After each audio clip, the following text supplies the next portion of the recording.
Some of you may have heard the legend of the Dogwood Tree. They say that when the cross was made for Jesus to be crucified on, that it was made of dogwood.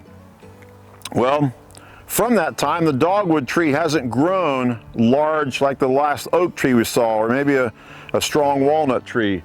Instead, it's kind of stays small and more of a scrubby type of tree.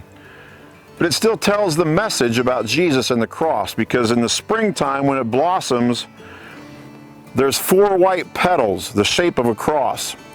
And on the end of each petal, there's a little red stain, just like when Jesus' blood stained the cross on the end of each petal. Then the very center is a beautiful little yellow part, kind of the symbol of a crown or the gold that kings would have.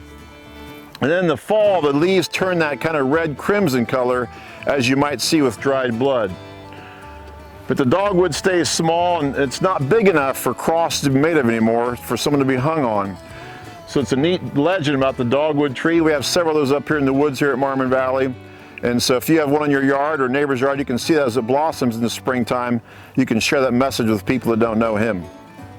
All right, well, here you go. The honey locust tree is one of the nasty, kind of thorny trees here on the property. You can see it's got all those thorns to protect the bark or the tree for some reason.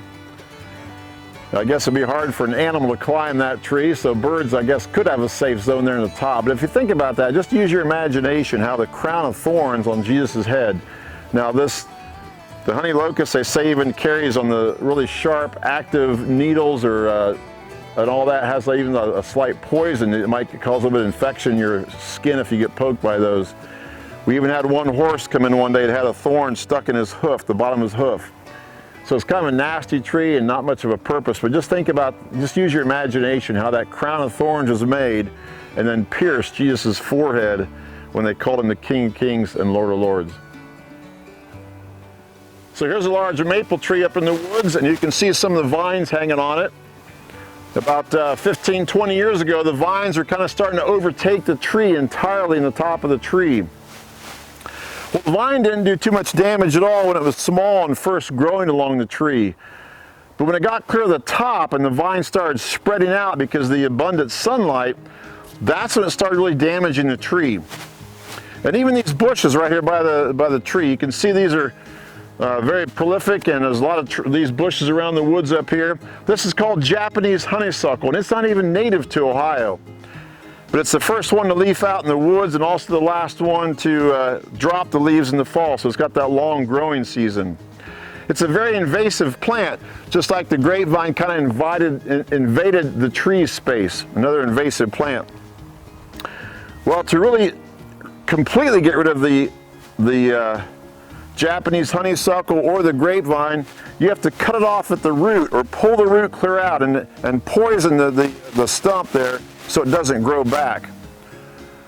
You know, otherwise the vine there kind of overtook the tree, the very thing it's supporting and hanging on. It's kind of like sin in our life. A little bit of sin, you think, well, that's not too bad. The little white lie they might joke about.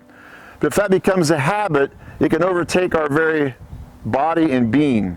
So we have to be careful what we put in our body, whether it's the thoughts or actions and all that doesn't overtake and destroy, just like this tree could have been destroyed from that vine taking over it. We don't want sin to overtake and destroy our lives as well. Kids, get really close to the tree and listen. You gotta listen really close. You might hear something. You guys hear anything? No? Well, you should hear a small bark. That's a dogwood tree.